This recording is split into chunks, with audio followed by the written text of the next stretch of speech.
નમસ્કાર દર્શક મિત્રો, નિર્માણ ન્યૂઝની વિશેષ રજૂઆતમાં આપનું સ્વાગત છે। હું છું કુશલ। લોકસભા 2019ના ઇલેક્શનને લઈને દરેક લોકો ઉત્સુક જોવા મળી રહ્યા છે। વાત કરીએ યુવાનોની સાથે જ ખેડૂતોની અને જે રોજગારીનું વર્ક કરી રહ્યા છે, એટલે કે ખાસ કરીને વાત કરીએ એમ્પ્લોયમેન્ટ સેક્ટરની સાથે દરેક લોકોની 2019ના ઇલેક્શનને લઈને આકાંક્ષાઓ છે, અપેક્ષાઓ છે। શું આ 2019ની અંદર તેમની આકાંક્ષાઓ અને અપેક્ષાઓ પૂરી થશે? ખાસ કરીને જ્યારે વાત કરીએ તો યુવા વર્ગ કે જે આપણા ભારત દેશની અંદર 50%થી પણ વધુ જનતા જો વાત કરીએ તો યુવા વર્ગ એટલે કે 25 વર્ષથી ઓછી ઉંમરની છે। અને ત્યારે આ યુવાઓની અપેક્ષાઓ જરૂરથી 2019ની અંદર કોઈ પણ પાર્ટી રૂલિંગ પાર્ટી બને તો એમની પાસેથી પણ આ અપેક્ષાઓ રહેવાની છે। 5 વર્ષના બીજેપીના શાસનકાળની અંદર પણ કેટલી અપેક્ષાઓ પૂરી થઈ અને આવનારા 5 વર્ષ જ્યારે આપીશું તે ભારતીય જનતા પાર્ટી અથવા તો બીજી કોઈ પણ પાર્ટીને આપવામાં આવશે તો કેટલી તેમની અપેક્ષાઓ પૂરી થશે? યુવાઓનો મત શું છે? યુવાઓના વિચાર શું છે? આવનારી આ ઇલેક્શન અને ઇલેક્શન પછી ચૂંટાઈને આવેલી સરકાર માટે પ્રશ્નો કયા કયા છે? તેમની આકાંક્ષાઓ અપેક્ષાઓને જાણીશું અને તે માટે આપણે Narnarayan Shastri institute of technology કે જેતલપુર ખાતે આવી છે તેના સ્ટુડન્ટ સાથે સીધી જ વાતચીત કરીશું। આજનો યુવા એ 2019ના લોકસભા ઇલેક્શન વિશે શું કહેવા માંગે છે? 5 વર્ષની બીજેપીની પણ ગવર્મેન્ટ જોઈ છે અને પાછલા વર્ષોની અંદર કોંગ્રેસની પણ ગવર્મેન્ટ જોઈ છે, પરંતુ જે રીતે હવે અત્યારે ચર્ચા કરવી છે કે અત્યારે યુથ 2019ને લઈને શું એક્સપેક્ટેશન રાખી રહ્યો છે, આવનારા એમના ભવિષ્યની અંદર પણ ગવર્મેન્ટ તેમને કયા પ્રકારની મદદ કરી શકે અને જે પણ ગવર્મેન્ટ આવે આઈધર કોઈ પણ જાતની ગવર્મેન્ટ આવે, ભારતીય જનતા પાર્ટી હોય કે પછી કોંગ્રેસ, કોઈ પણ રાજકીય પક્ષો ભવિષ્યની અંદર સત્તામાં આવે, પરંતુ એ સત્તા પાસે યુવાઓ શું માંગી રહ્યા છે, 2019ની અંદર તેમની માંગ શું છે, તેને લઈને આપણે ચર્ચા કરવી છે। અને તે માટે આપણી સાથે NSIT કોલેજના સ્ટુડન્ટ્સ આપણી સાથે છે કે એ યુવા એ સીધો જ મંતવ્ય 2019 માટે મૂકવાના છે અને તેની સાથે જ સ્ટુડન્ટ છે તો આપણે સ્ટુડન્ટ સાથે જ ઇન્ટરેક્શન કરીશું। શું નામ છે આપનું? શાલિની। 2019નું આ લોકસભા ઇલેક્શન છે અને ઇલેક્શનની અંદર 2014થી 2019 સુધી ભારતીય જનતા પાર્ટીનું નેતૃત્વ આ 5 વર્ષની અંદર એઝ અ યુવા પેઢી શું મળ્યું અને 2019ની અંદર શું મળવું જોઈએ? શું છે આપનું મંતવ્ય? ડિજિટલ ઇન્ડિયા પહેલાં તો કર્યું, પહેલાં કેશ પેમેન્ટ હતું તો એમાં બધું લઈને જવું પડતું, હવે એક ફોન હોય તેનાથી બધી ફેસિલિટી પ્રોવાઈડ થાય। સ્ટુડન્ટ્સ માટે સુવર્ણ યોજના બહાર પાડી, 10% જે આનંદીબેને 30% સ્પેશિયલ ગર્લ્સ માટે કરી છે ભરતી, કે જેમાં ગર્લ્સને પહેલાં ચાન્સ લાગે જોબ માટે, ડિગ્રી પતે એટલે તરત જ, અને સુવર્ણ તક યોજના પાડી છે। એક યુવા તરીકે, એક સ્ટુડન્ટ તરીકે આ 5 વર્ષની અંદર જો કદાચ ભારતીય જનતા પાર્ટી દ્વારા સારી એવી યોજનાઓ, જે રીતે આપણે વાત કરી ડિજિટલ ઇન્ડિયા અને સાથે જ બીજી કેટલીક યોજનાઓ, બીજી એવી કઈ યોજના કે જેને કારણે આવનારા સમયની અંદર પણ એ યોજનાઓ તમને લાભકારી નીવડે? એક તો કાસ્ટ ઇસ્યુ નીકળી જવા જોઈએ, જે બિલો કાસ્ટ છે એ લોકોને પર્સન્ટેજ નથી થતા તો એડમિશન ફ્રી મળી જાય છે, અને જે પર્સન્ટેજ લાવે છે એને નથી મળતો, એટલે જનરલ અને એ જે કાસ્ટ ઇસ્યુ છે એ જતા રહેવા જોઈએ। તો 10% જે અનામતની હવે વાત કરી છે, બરાબર, તો એ 10% અનામતને લઈને જે એક ખરડો પસાર કરવામાં આવ્યો છે લોકસભાની અંદર, આ કેબિનેટની અંદર, શું છે તે વિશે આપનું મંતવ્ય? એ 10% ગર્લ્સ માટે એ બરાબર છે, પણ એ ઓબીસી સુધી જ છે, અને આનંદીબેને જે કર્યું 30% એ બધી ગર્લ્સ માટે છે। 10% જે અનામત આપવામાં આવ્યું છે ભારતીય જનતા પાર્ટી દ્વારા અને જે કેબિનેટની અંદર મિટિંગ થવા પામી અને ત્યાર પછી ખરડો પાસ કરવામાં આવ્યો, 10% અનામતને લઈને શું યુવાઓને ખરેખર તેનો ફાયદો મળશે કે કેમ? કારણ કે ગ્રાઉન્ડ પર જ્યારે વાત કરીએ છીએ એક મોટી વસ્તુ તો થઈ જશે કે 10% અનામત જાહેર કરી દીધું, પણ શું ખરેખર લોકોને ફાયદો થશે કે કેમ? હા સર, એનો ફાયદો થવાનો, કેમ કે જે 10% સીટો છે એ ઓપનવાળા માટે છે, એમાં જે અચીવ કરી શકે એવા હોય એને મળવાની છે, એટલે એનો ફાયદો તો બેનિફિટલી થવાનો છે।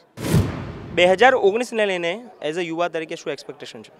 એક્સપેક્ટેશન એજ્યુકેશન લોન્સ આ તે બધું હોવું જોઈએ, જે પોવર્ટી છે એ બધી ઘટવી જોઈએ, લોકોના જે ક્લાસ છે એ પાવા જોઈએ, ગરીબાઈ થોડી દૂર થવી જોઈએ, અને સૌથી વધારે મને એ ગમ્યું છે કે અત્યાર સુધી બીજેપીનું જે સૂત્ર હતું કે અબકી બાર બીજેપી સરકાર, પણ જે મોદી સરે આપ્યું છે કે અબકી બાર મોદી સરકાર, એ સૌથી સારું છે, અને હું દેશનો ચોકીદાર છું, આ કંઈક નવું લાયા છે, દેશની નવી ઓળખ આપી છે, એ વધારે ગમ્યું મને। તો જે રીતે ક્યાંક સ્ટુડન્ટ્સને અને યુવાઓને અસર કરે તેવા મુદ્દાઓ પણ છે, તો બીજી તરફ જ્યારે પણ ઇલેક્શન આવતું હોય છે કે રામ મંદિરનો મુદ્દો ઉઠતો હોય છે અને એવા કેટલાક એવા પોલિટિકલ મુદ્દાઓ ઉઠતા હોય છે અને તેને કારણે પણ યુવાઓ ક્યાંક સામે પ્રશ્નો ઉઠાવી રહ્યા છે। એક રામ મંદિરનો મુદ્દો દરેક વખતે ઇલેક્શન 2019 આવતું હોય કે રામ મંદિરનો મુદ્દો ઉઠતો હોય છે, પરંતુ જ્યારે આપણા જેવા યુવાઓ છે એમની એક્સપેક્ટેશન વિશે ક્યાંય કોઈ ચર્ચા નથી થતી। અત્યારે પણ કોંગ્રેસ અને ભારતીય જનતા પાર્ટી બંને એકબીજાની સામે આક્ષેપ પ્રત્યાક્ષેપ કરી રહ્યા છે અને રામ મંદિરનો મુદ્દો પહેલાં પણ ઉઠ્યો અને અત્યારે હવે ક્યાંક શાંત થઈ ગયો, કારણ કે 14 ફેબ્રુઆરીની જે ઘટના બની ત્યાર પછી હવે પોલિટિકલી મેં હું ચોકીદારનું નામ અને એક ચોકીદાર ચોર હે, આ બંને વસ્તુઓની ક્યાંક કેમ્પેનિંગ ચાલી રહ્યું છે, શું છે આપનું મંતવ્ય? હા સર, અત્યારે અયોધ્યાની અંદર જે આ રામ મંદિરનો અને મસ્જિદ બનાવવી જોઈએ કે રામ મંદિર બનાવવી જોઈએ, તો આજે વિશ્વ હિન્દુ પરિષદ છે એ લોકો ચલાવતા હોય છે કે હા ભાઈ રામ મંદિર બનવું જોઈએ, આમ છે તેમ છે. તો એની જગ્યાએ રામ મંદિર અને મસ્જિદને છોડીને અગર આ લોકો હોસ્પિટલ બનાવે કાં તો સ્કૂલ બનાવે તો આના લીધે એજ્યુકેશન પણ મળી શકે અને એની અંદર ક્રિશ્ચન છે, હિન્દુ છે, મુસ્લિમ છે, બધા લોકો જઈ શકે, તો કોઈ પાર્શિયાલિટી પણ ના થાય. તો આ સારો મુદ્દો છે કે રામ મંદિરને હટાવી દેવો જોઈએ આ મુદ્દાને અને એની જગ્યાએ આવું કંઈક વિચારવું જોઈએ સરકારે કે હોસ્પિટલ બને કે કોઈ સ્કૂલ બને. તો જે રીતે આપણે યુવાઓ સાથે વાત કરી રહ્યા છે અને જે રીતનું કેમ્પેનિંગ ભારતીય જનતા પાર્ટી અને કોંગ્રેસ કરી રહી છે, કોંગ્રેસના રાહુલ ગાંધી એક તરફ ભારતીય જનતા પાર્ટીના નેતૃત્વને એવું કહી રહ્યા છે કે ચોકીદાર ચોર હે, પ્રધાનમંત્રીની સામે સીધો જ પ્રશ્ન ઉઠી રહ્યો છે. ત્યારે પ્રધાનમંત્રી અને ભારતીય જનતા પાર્ટી તરફથી એક બીજો જ અવાજ સામે આવ્યો છે કે મેં ભી ચોકીદાર.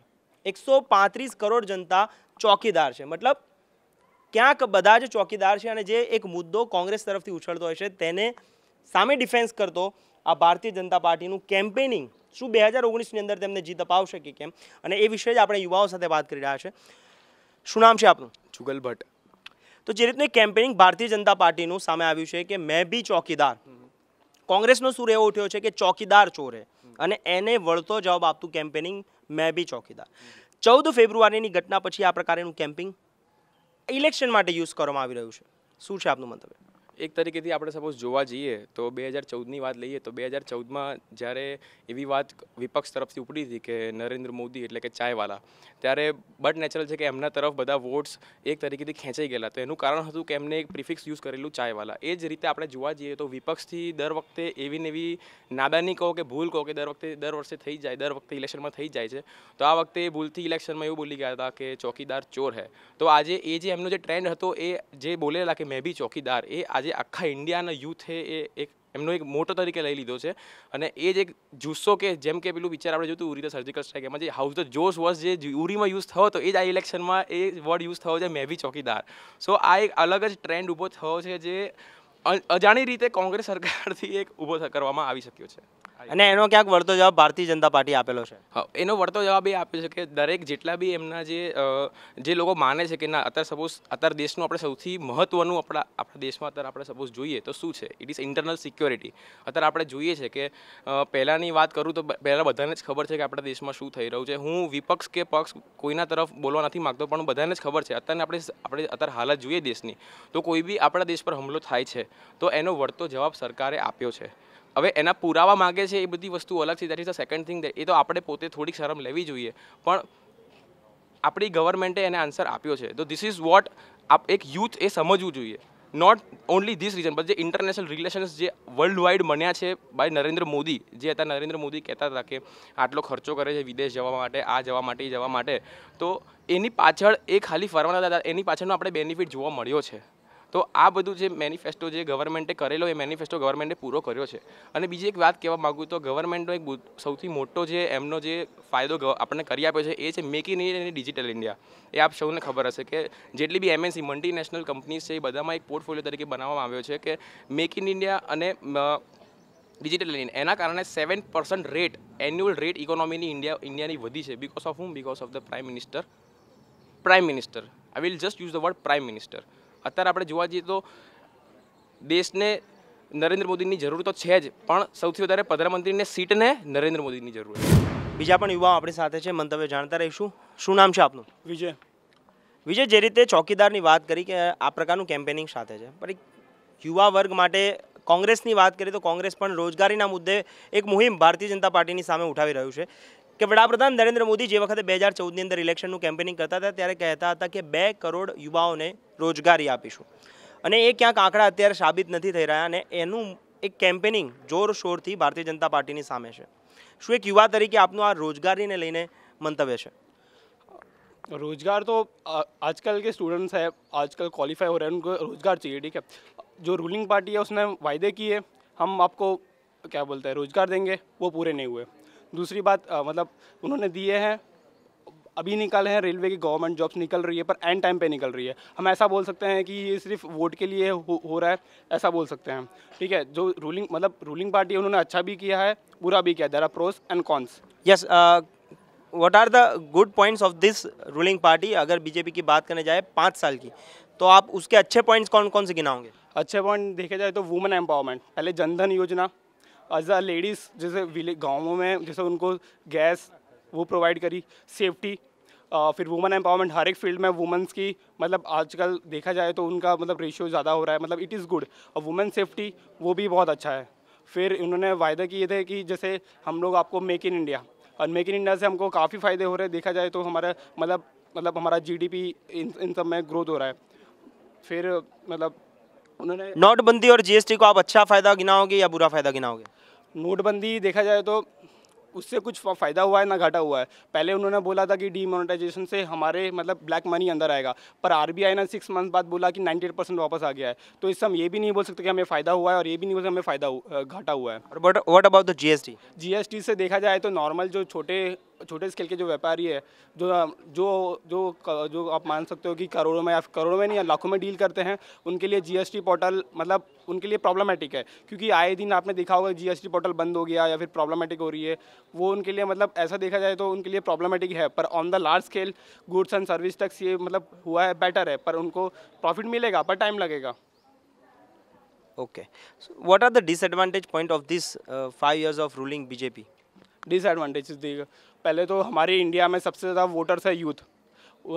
उन्होंने पहले जॉब एम्प्लॉयमेंट वो नहीं मिली, क्योंकि यूथ हमारा अभी इलेक्शन कमीशन ने बाहर निकाला है कि 60% या फिर 40% है क्या बोलते यूथ है। अगर वो वोट करेगा उनको चाहिए क्या? हमें चाहिए एम्प्लॉयमेंट, जो हमें नहीं मिल रहा है, गवर्नमेंट जॉब जो हमें नहीं मिल रही है। એક તરફ ભારતીય જનતા પાર્ટીનું શાસન અને 5 વર્ષથી રૂલિંગ પાર્ટીમાં અને એમાં પણ વડાપ્રધાનની ઇમેજ તરીકે નરેન્દ્ર મોદીનું નામ અત્યારે પણ છે. બીજી તરફ વાત કરીએ કોંગ્રેસની, તો કોંગ્રેસની અંદર રાહુલ ગાંધીનો ચહેરો એક સામે આવી રહ્યો છે પ્રધાનમંત્રીના પદ તરીકે. શું યુવાઓ આ ચહેરાને એક્સપેક્ટ કરી શકશે અથવા તો આ ચહેરાને પ્રધાનમંત્રીના પદ તરીકે જોઈ શકશે? શું છે મંતવ્ય આપનું? સર, મારું નામ ધ્રુવીન છે. મને કોઈ પણ પાર્ટીથી કોઈ પણ અપેક્ષિત એછા કોઈ આવું નથી, પણ જે લાસ્ટ 5 વર્ષથી જે અત્યારે ચાલી રહ્યું છે કે જે એજ્યુકેટેડ બેરોજગાર પબ્લિક અત્યારે બેરોજગાર થઈ રહી છે, જેમાં એ લોકોને પગાર ધોરણ કોઈ પણ જાતનું અત્યારે વેતન પણ મળી નથી શકતું. તો મારી અપેક્ષા એવી છે કે આવતા 5 વર્ષમાં જે પણ સરકાર આવે, કોઈ પણ એવો પ્રોબ્લેમ નથી કે આ ભાજપ, બીજેપી યા કોંગ્રેસ, પણ બટ હું એવી અપેક્ષા રાખું છું કે મને કોઈ પણ જે ફિલ્ડમાં હોય એ લોકોને બેરોજગાર ના થાય વ્યક્તિ એમ. બીજી તરફ એક વસ્તુ જોઈએ તો જે ગવર્મેન્ટ એમ્પ્લોઈઝ છે એમને 7મું પગાર પંચ મળી ગયું છે, એમનો આમ ખૂબ જ પગાર વધી ગયો છે. બીજી બાજુ જે આપણે વાત કરીએ તો પ્રાઇવેટ સેક્ટર જોબની, તો ત્યાં હજુ પણ વેતન ઓછું મળી રહ્યું છે. શું છે આપનું મંતવ્ય?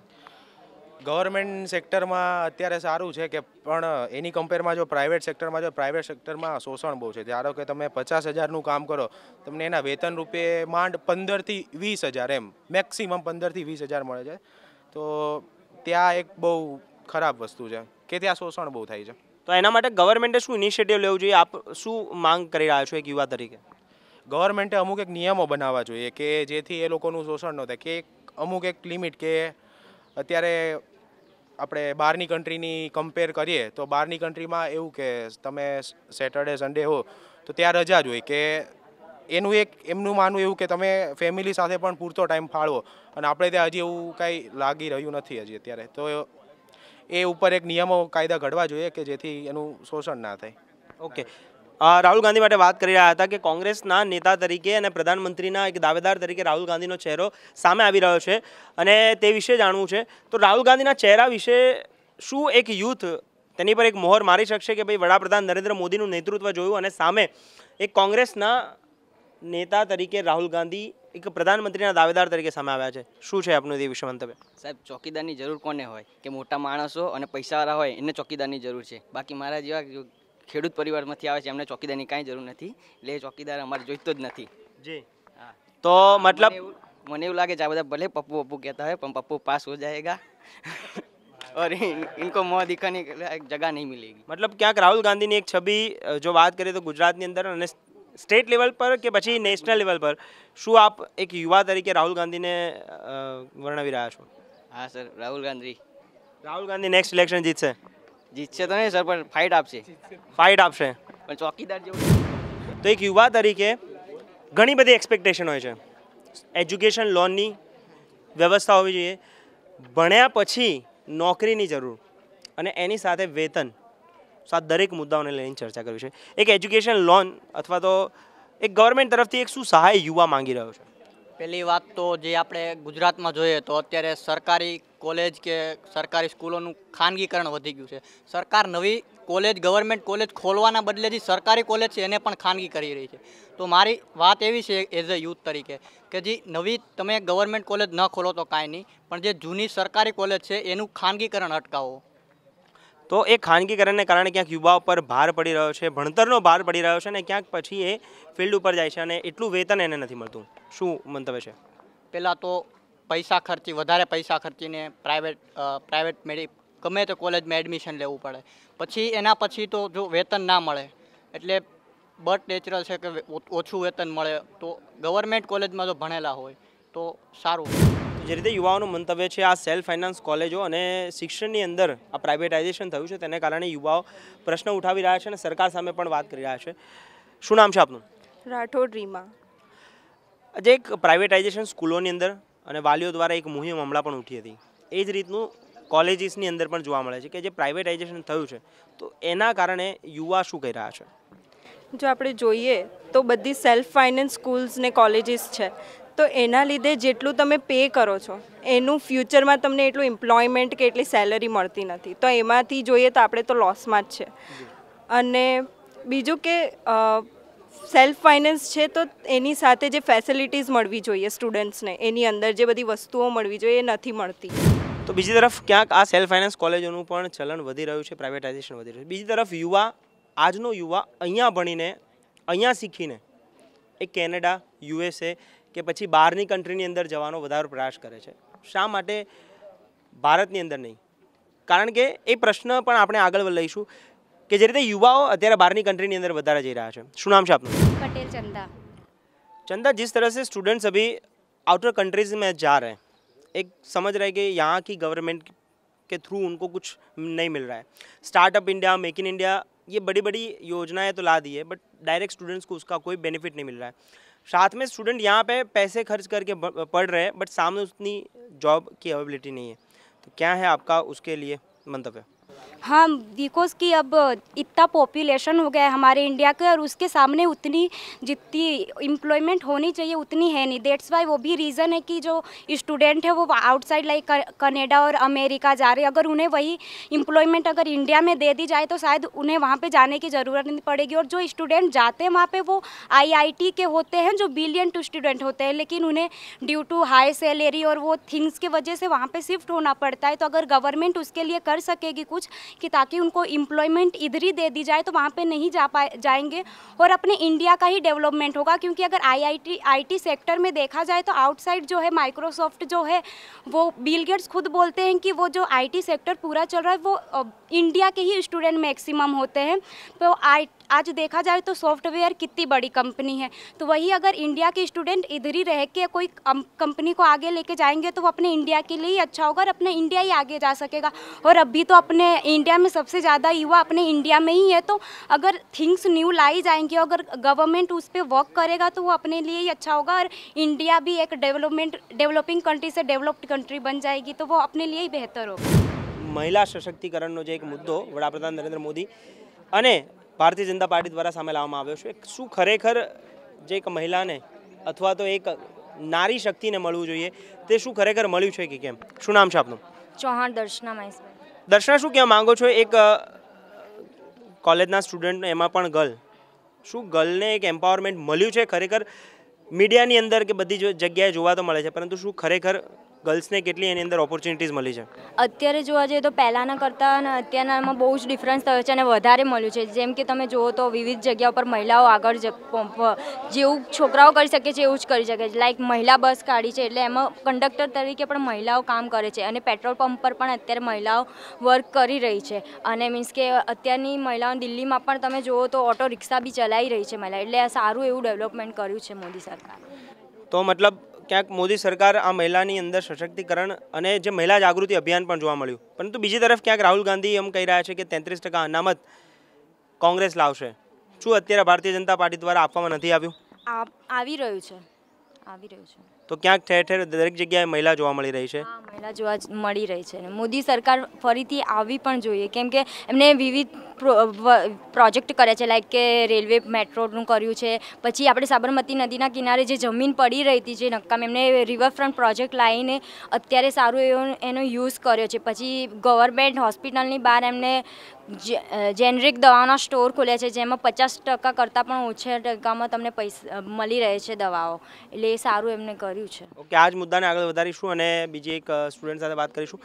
શું આ ગર્લ્સ એમ્પાવરમેન્ટ, મહિલા એમ્પાવરમેન્ટ કેટલું ખરેખર આપણા ગુજરાતની અંદર કે પછી ઓલ ઓવર ઇન ઇન્ડિયા કેટલું કારગર સાબિત થયું છે?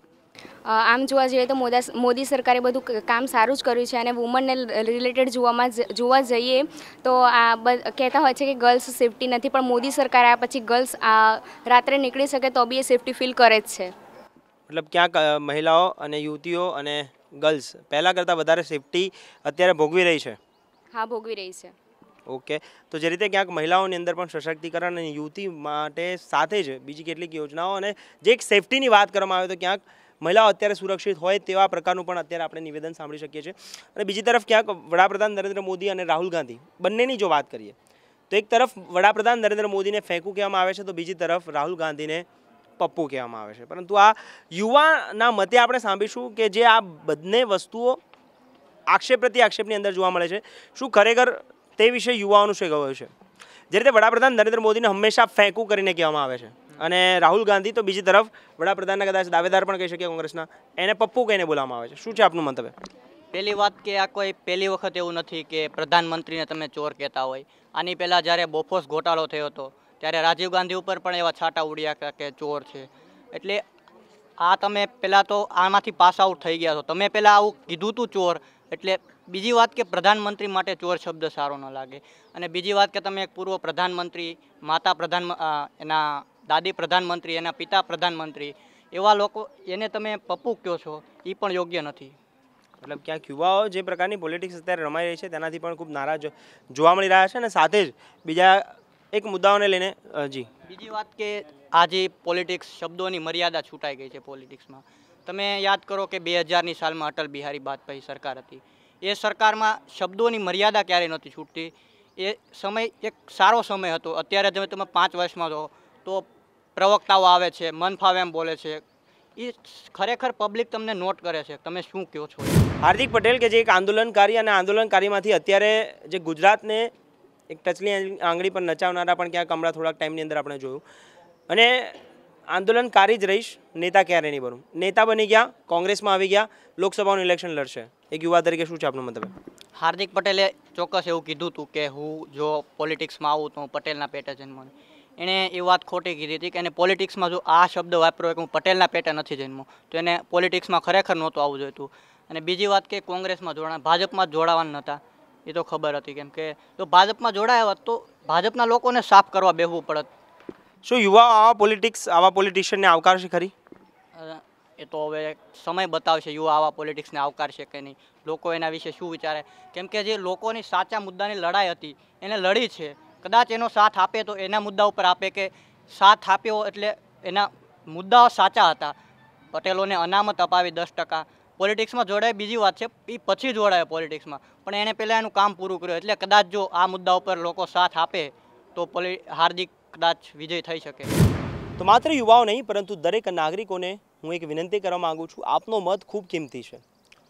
કયો રાજકીય પક્ષ પસંદ કરો છો કે કયા એમપીના ઉમેદવારને આપ નક્કી કરો છો અને તેમને વોટ આપો છો, તે જ આવનારા 5 વર્ષ આપણા કાર્ય કઈ રીતે કરશે તે દરેક વસ્તુને સમજી વિચારીને આપણો જે આ સ્વતંત્રતાનો આ મત છે, જે એક લોકશાહીનો આ તહેવાર છે, તો તેની અંદર આપનો મત સાચવીને સમજી વિચારીને વાપરજો અને જરૂરથી મતદાન તો કરજો જ, કારણ કે આપનું મતદાન એ આવનારા 5 વર્ષ માટે આપણા આ ભારત દેશની સ્વતંત્રતા સાથે સાથે લોકશાહી અને આપણા ભારત દેશના વિકાસ માટે ખૂબ અગત્યનો છે.